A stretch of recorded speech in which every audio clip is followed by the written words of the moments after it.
I want to sort of begin, Mr. President, with governance and leadership.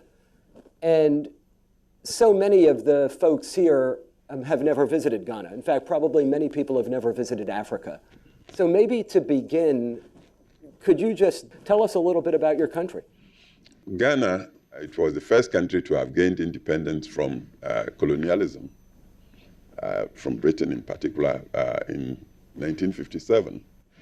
It also has produced so many people, some of whom are serving in even more developed countries around the world. Unfortunately, many of them are not serving in Ghana. They are rather serving out. Mm-hmm. And this is why the talk of brain drain is so germane. So it's that type of country. The people are not given to extremes. They tend to be reasonable. They are rather welcoming. That's the nature of the people. Intelligent, hardworking, and open to welcoming visitors. So if you are looking at Ghana, that's a major attribute. Then I believe it's strategically positioned in West Africa. It connects well with the neighbors. To the north is Burkina Faso. To the west, Cote d'Ivoire. To the east, Togo, Benin. Ghana sits in there, but relating very well with all of them. It's got history. When you come along our coast, which stretches for about 500 kilometers, you'd count some slaving castles, some dating back 500 years ago, first built by the Portuguese. These forts were built initially to trade in gold, because it was the Portuguese that gave the name Gold Coast to us. But in due course, the trading degenerated into slaving, humans who got transported across the Atlantic. But into modern times, it's a place that we pride ourselves in describing as the gateway to Africa, because it's a lot of politics there. That's where Kwame Nkrumah started the call for Pan-Africanism. That helped liberate most of Southern Africa. We've got some good universities. Currently, we count about 30 universities. You're very modest in your accomplishments. You've been an exemplary leader in Africa and really globally. You served during the first decade of this century, from 2001 to 2009, is that correct? Yes. And your country, during your 2 terms, really advanced a lot in terms of economic development, and you set a very, very high bar for country governance when the 57 or 58 countries on the African continent are ranked in order of governance and in terms of corruption indexes. You always ranked so highly. Was that the country that you were inheriting as you assumed your leadership, or were you one of the leaders really effecting all of these positive changes? Well, I shouldn't take credit for the goodness of the country. But in all modesty, I would say that my government contributed greatly in making a difference. Because at the point we took over, the economy was rather in shambles. There was high inflation, over 40%. The exchange rate with the dollar was so bad. I think in the year 2000, our currency depreciated by, I would say, over 100% against the dollar. You needed 10,000 of our currency, 10,000 units to get $1. Lending rates in the banks hovered around 50-55%. So you couldn't do any business with that sort of thing. But when my government came in, we announced through our manifesto that we were going to usher in a golden age of business, because we believed in the private sector, we believed in the market, even though with a conscience, though. And that's what we try to do. We quickly tackled the macroeconomy, disciplined it, cut back on government borrowing to create space for the private sector. We took the highly indebted Poor Countries Initiative with the IMF. And within 2 years, the international community declared us as having reached the completion point, putting us back in the black to access credit. And within 4 or 5 years, the currency that used to exchange with the dollar 1 to 10,000 came at par with the dollar 1 to 1. Yes. And we didn't have to use any high-handed measures against the people. We respected the constitutional rights of the people, democratic rights, allowed the market to operate. And that really gave us such a high image internationally to attract investors. And the export crop, one crop that had sustained the economy for the previous 100 years, cocoa, because of government policy, regained confidence.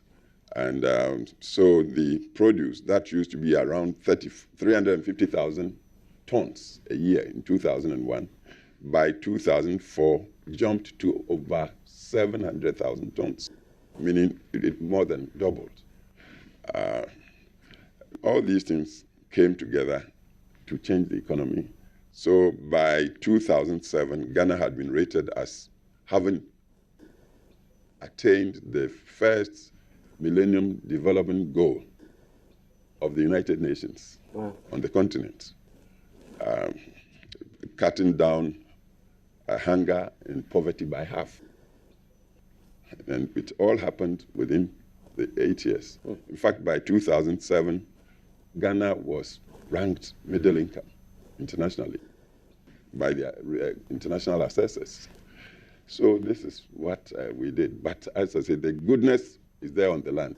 So I'm glad you've explained all of that because I realize just how transformative the decade was under your leadership. Where is Africa today in the year 2015 from a governance point of view, from a modernization point of view, and how hopeful, how optimistic can we be? Is this an inflection point in your mind? Are there other leaders across the continent who can effect change the way you were able to?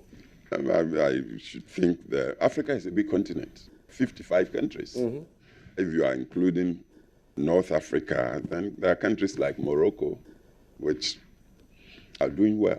And I'm very much impressed with what I see in Morocco, for example. Stability, economic development. Down south of Sahara, there are other countries that are also doing quite well. Cote d'Ivoire, after East War, is quickly getting back together. But I believe the turning point occurred at the beginning of the century, when what used to be called the Organization of African Unity, the continental efforts at unifying, was converted to the African Union. That really prescribed the market, respect for the market system, prescribed constitutionality as way of governing, prescribed freedom of the individual, respect for human rights. And then also offered partnerships, because it admitted that Africa had been lagging far behind the international movement into globalization.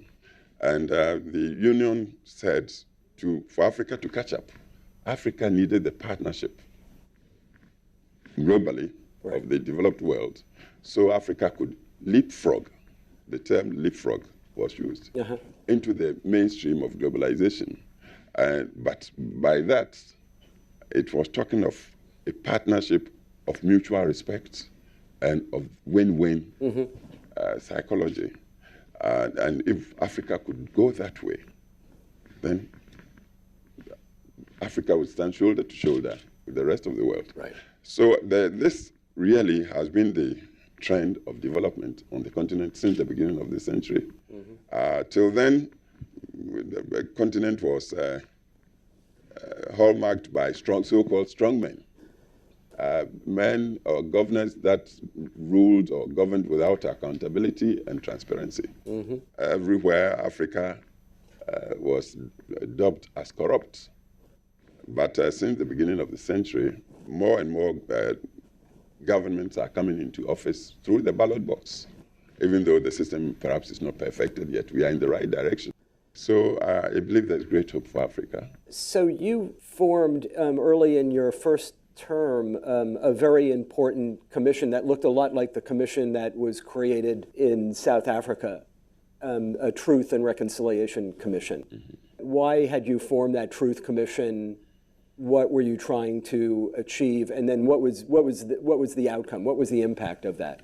Ghana, at the point I assumed office as president, had been independent for about 40-something years.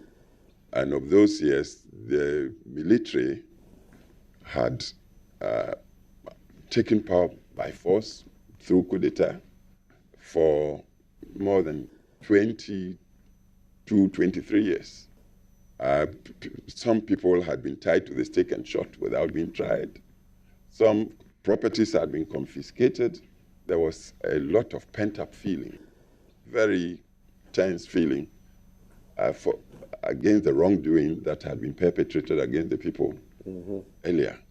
And I and my government feared that unless we had a safety valve to the pent-up feeling, we might not get the peace necessary for us to govern positively within the 4-year term. It's only a 4-year term.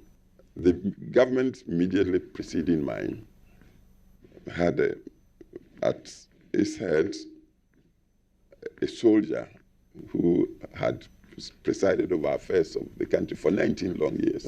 They say leopards can't change their spots, even when they fall into water. So the feelings were there, and we thought we should go the South African way, set up a commission of truth and reconciliation, allow the victims to come out and speak, vent their pent-up feelings. And then where you can pacify them, you pacify, so you have a peace of mind to govern. In fact, former heads of state, 3 of them, though military, had all been shot at the stake and been buried in unmarked graves. When we set the commission up, we were able to allow their families to go and exhume them, to give them decent burials. And people whose properties had been confiscated, we gave the properties back to them. And with that, there was peace. Is that right? So the commission concluded successfully. It was a cathartic. I believe so. Brilliant. Well, just a remarkable 2 terms as president of your country, and I think really inspiring, and also just the most hopeful signal that others can follow your lead, can follow your example. So congratulations on setting a very, very high standard, a very high bar. And for that, we are incredibly grateful to you. Thank you for coming.